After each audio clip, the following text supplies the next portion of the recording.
Hello friends, कैसे हैं आप सब। आशा करती हूँ आप सभी अच्छे होंगे। आज मैं आपके सामने एक और टॉपिक लेके आई हूँ, वो है टाइप्स ऑफ एरर। कक्षा 11वीं का ये टॉपिक बहुत ही इंटरेस्टिंग टॉपिक है। आज हम इसे बहुत अच्छे से समझेंगे और होने वाली त्रुटियों को जो हमारी अकाउंटिंग में होती हैं उन्हें हम समझेंगे।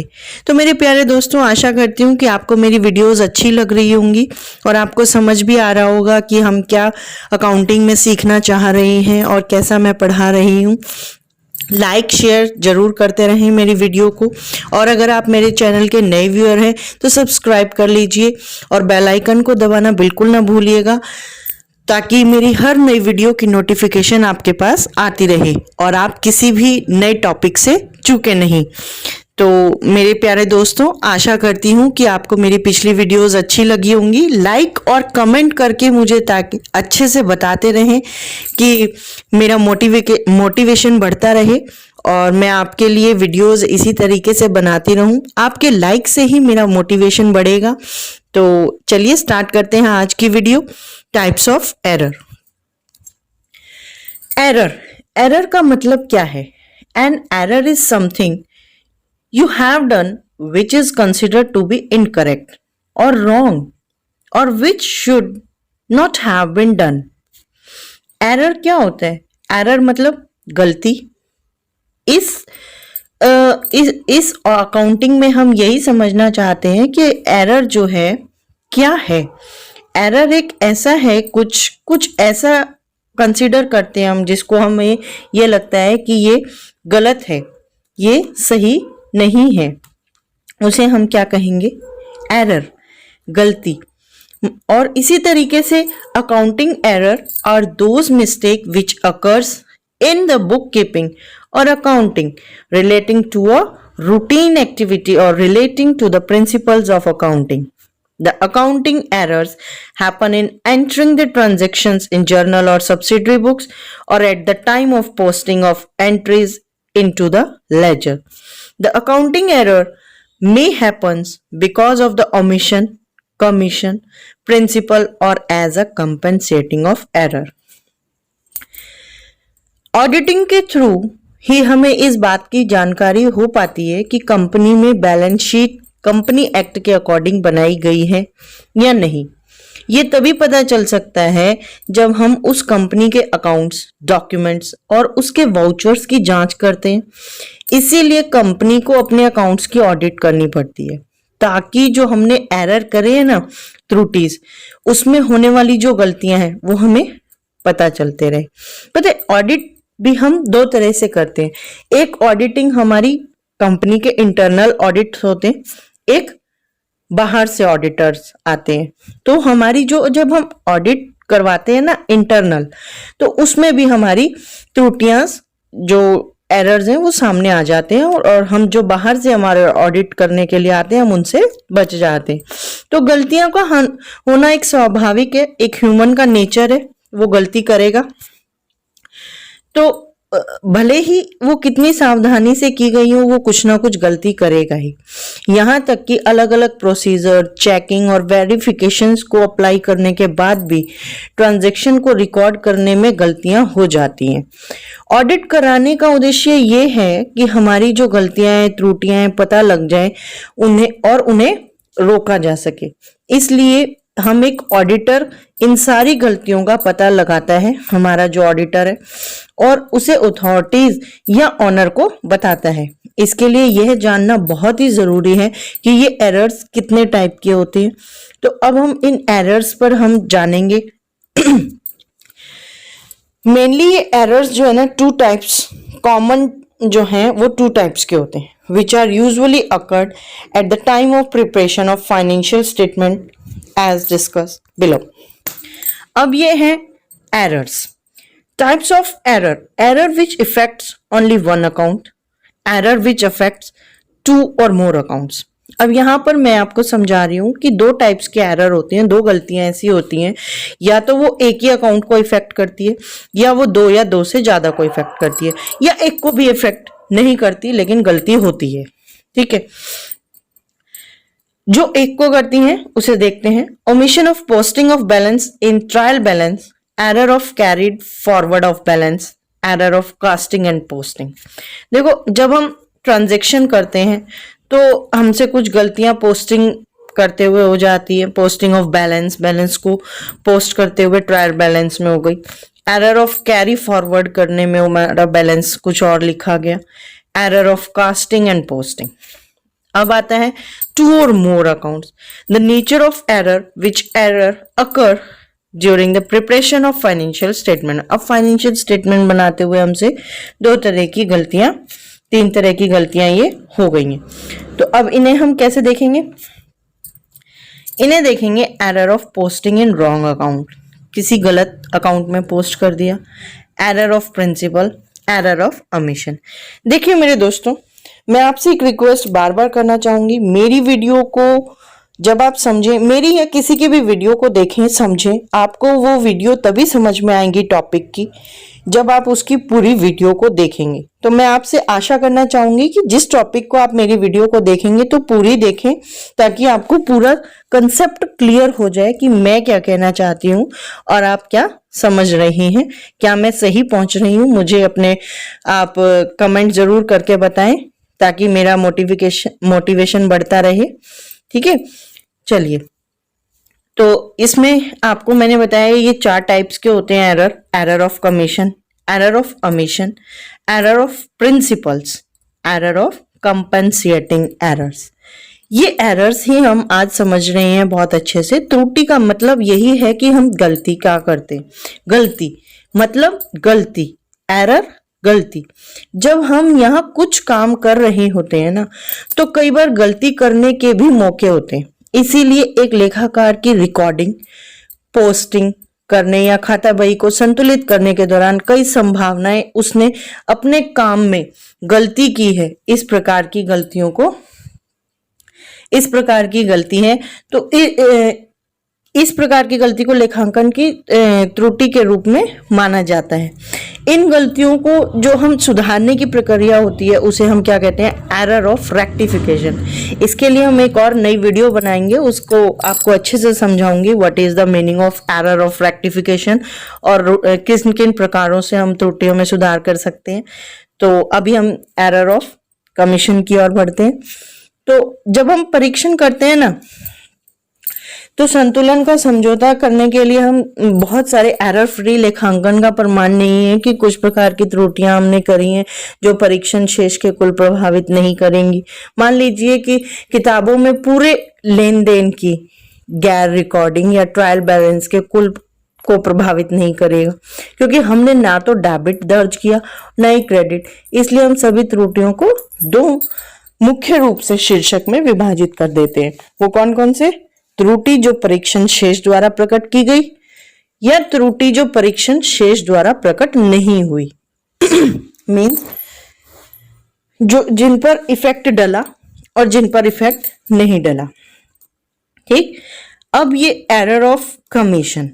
एरर ऑफ कमीशन जो है आयोग की त्रुटि कहलाती है। An error of commission involves a transaction that has been recorded incorrect.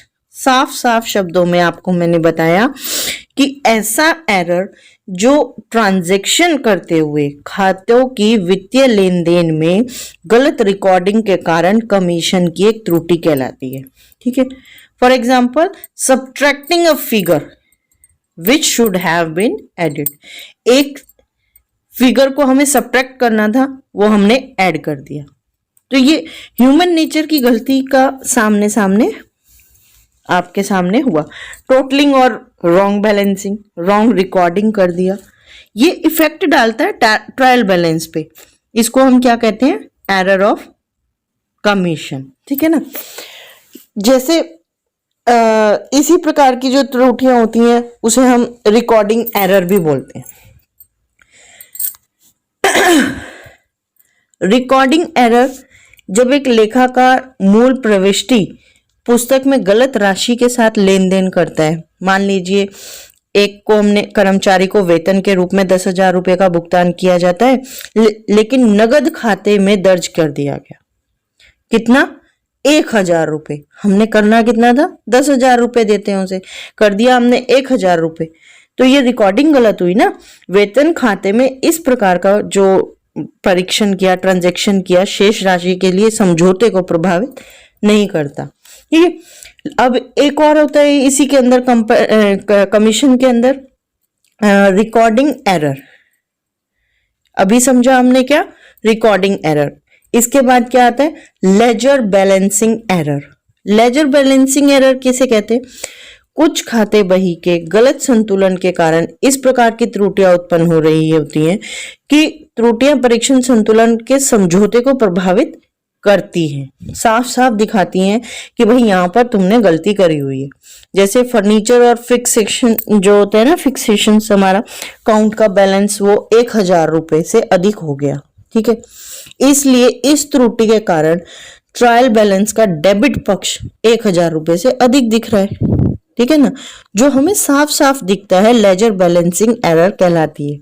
ठीक है, अब एरर ऑफ कमीशन में हमारा पोस्टिंग एरर भी मैंने आपको बताया और लेजर बैलेंसिंग भी बताया और रिकॉर्डिंग एरर भी। आशा करती हूँ कि एरर ऑफ कमीशन तो आपको अच्छे से समझ में आ गया होगा कि ये त्रुटि तब बढ़ जाती है जब लेखाकार अगले वर्ष या परीक्षण शेष में खाता बही के गलत संतुलन को आगे बढ़ता हुआ देखते हैं और हम उसे जब प्रभावित करती है, जो उसकी बैलेंसिंग उसे प्रभावित करती है और हम उसे देख लेते हैं, तो हम क्या कहते हैं, एरर ऑफ कमीशन। जैसे ये एग्जाम्पल अब आपको अच्छे से समझ में आ जाएगा कि जैसा मैंने समझाने की कोशिश की है तो एग्जाम्पल बहुत अच्छे से समझ जाएंगे। मान लीजिए मिस्टर जेड ने पे किया 25,000 रुपए मिस्टर बी को। Transaction was correctly recorded, transaction हमने करेक्ट से दिखाई गई है, लेकिन हमने क्या कर दिया, मिस्टर बी के अकाउंट में डेबिट कर दिए 2500। मीन्स जो 25,000 की एक जीरो है ना, वही गायब हो गई। तो ये क्या था, ट्रांजैक्शन तो सही पोस्ट करी थी लेकिन हमारी फिगर बदल गई, तो ये पोस्टिंग एरर हो गई। ठीक है, तो एरर ऑफ कमीशन, आयोग की त्रुटि हो गई। अब आता है error of omission. Error of omission किसे कहते हैं, जब लेन देन के मूल प्रविष्टि पुस्तकों में दर्ज नहीं की जाती या खाता बही में पोस्ट ही नहीं की जाती, तो इसे चूक की त्रुटि के रूप में जाना जाता है ना। चूक की एक त्रुटि को दो प्रकार में विभाजित किया जाता है, अर्थात पूरी तरह से छोड़ी गई या आंशिक रूप से छोड़ी गई, उसे हम क्या कहते हैं, प्रवेश की त्रुटियां, एरर ऑफ ओमिशन। ठीक है, अब यहाँ पे मैं आपको समझा रही हूँ, may be committed eight the time of recording original entry और वाइल पोस्टिंग, कैसी भी हो सकती है वो गलती। ठीक है ना, तो ये दो तरह की होती हैं, पूरी तरह से छूट गई या आंशिक रूप से छूट गई। If completed omitted no effect, जब हमारी पूरी तरह से छूट गई तो कोई इफेक्ट नहीं, और पार्शियली गलती हो गई तो पार्शियली हमारा दिखेगा कि यहाँ तुम्हारा एरर हुआ। आइए कंप्लीट ओमिशन को जानते हैं। कंप्लीट ओमिशन, पूरी तरह से छोड़ी गई वे लेन देन जो मूल प्रविष्टि की पुस्तकों में रिकॉर्ड करने के लिए पूरी तरह से छोड़ दी गई ट्रांजैक्शन, और इस तरह से ट्रांजैक्शन बुक में पोस्ट नहीं की, तो इस प्रकार की त्रुटियां प्रशिक्षण संतुलन के समझौते को प्रभावित बिल्कुल भी नहीं करती। मान लीजिए हमने कोई ट्रांजैक्शन करनी थी, ट्रांजैक्शन करने के लिए failure to record the purchase of an asset. ठीक है, मान लीजिए कोई एसेट का एक हमने खरीदी क्रेडिट पर, क्रेडिट ए पर मिस्टर ए से खरीदी थी, खरीदा गया सामान खरीद पुस्तकों में दर्ज ही नहीं किया कि हमने ये किससे खरीदा था, तो ये जो खाता बही में पोस्ट नहीं किया और पूरे ट्रायल बैलेंस में नहीं दिखाया गया, तो ये क्या होगा, एरर ऑफ ओमिशन, पूरी तरह से छोड़ा गया, कंप्लीटली ओमिटेड कहलाएगा। अब आते हैं पार्शियल ओमिशन की तरफ। वे लेन देन जो खातों की पुस्तकों में आंशिक रूप से रिकॉर्ड किए जाते हैं, उन्हें आंशिक चूक की त्रुटि के रूप में जाना जाता है। पार्शियल जैसा कि नाम से ही शो हो रहा है, आंशिक। दूसरे शब्दों में कहूं तो प्रत्येक लेन देन में न्यूनतम 2 खाते शामिल होते हैं। इसीलिए यदि एक लेखाकार लेन देन को एक खाता बही में भेजने और किसी और एक खाते में पोस्ट करने से चूक गया तो इसे आंशिक चूक की त्रुटि के रूप में जाना जाता है। इस प्रकार की त्रुटियां प्रशिक्षण संतुलन के समझौते को प्रभावित करती हैं। मान लीजिए जैसे ये एग्जाम्पल दें, credit sales of ₹5,000 to Raj. Credit sale की गई है 5,000 रुपए की राज के साथ। In this transaction the sale entry is recorded. Sale की एंट्री हमने कर दी, but the entry for Raj account is not done. ठीक है, सेल की तो हमने कर दी सेल अकाउंट में, लेकिन राज के अकाउंट में नहीं करी। It leads to partial omission. ये किसे दिखाता है? Partial omitted. चलिए अब देखते हैं एरर ऑफ प्रिंसिपल को। एरर ऑफ प्रिंसिपल क्या है इसे जानते हैं। सिद्धांत की त्रुटियां, when entries are made against the principle of accounting, these types of error occur। ऐसी त्रुटियां जो सिद्धांत की त्रुटियां कहलाती हैं। गैप का उल्लंघन आमतौर पर स्वीकृत लेखांकन सिद्धांत जो दिए हुए होते हैं, गैप का जो परफॉर्मा होता है, पूंजी या और राजस्व व्यय जिसमें लिखा होता है, या आय के बीच आय या व्यय का गलत आवंटन कर देना, यह ध्यान देने योग्य है कि इन दो वस्तुओं के बीच उचित आवंटन इस मायने में बहुत ही महत्वपूर्ण है कि अनुचित आवंटन से वित्तीय विवरणों के माध्यम से गलत और भ्रामक परिणाम प्राप्त होते हैं। इस प्रकार की त्रुटि परीक्षण संतुलन में अघोषित या अधिक संपत्ति व्यय, अधिक व्यय भी शो कर सकता है, अधिक देनदारियां या आय को दिखाएंगी। ठीक है, ये निम्नलिखित दो प्रकार की होती हैं। Treating capital item as the revenue item. अगर हमने मान लीजिए कोई हमारा कैपिटल आइटम है, उसको हमने रेवेन्यू आइटम में दिखा दिया, या रेवेन्यू आइटम को हमने कैपिटल आइटम में दिखा दिया, ये हमारी दो तरह की इस तरीके से होती हैं। This kind of errors are occur when the entries are made against the principle of accounting. These errors are made because the following of reasons। यही मैंने अभी आपको समझाया। रेवेन्यू और कैपिटल आइटम्स के बीच के अंतर को हम नहीं समझ पाते और हम गलती कर देते हैं। एक्सपेंसेस, बिजनेस एक्सपेंसेस और पर्सनल एक्सपेंसेस को हम नहीं समझ पाते, हमने गलत ट्रांजैक्शन कर दी, उस सिद्धांत का उल्लंघन कहलाता है।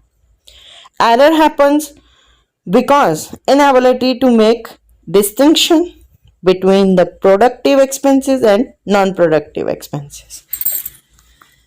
मान लीजिए एग्जाम्पल है, expenditure is not placed in a correct category. सही से गलत कैटेगरी में नहीं भेजा गया, तो उसे हम क्या कहेंगे? Error of principle. ठीक, आइए जानते हैं कंपनसेटिंग एरर को। कंपनसेटिंग एरर्स किसे कहते हैं? Compensating errors occur when one wrong entry neutralize the impact of another incorrect entry. These entries cancel the other error that is recorded। As the name indicates, compensating error are those errors which compensate each others। Compensating errors, मुआवजा देने वाली त्रुटियां। ऐसी कौन सी त्रुटियां होती हैं?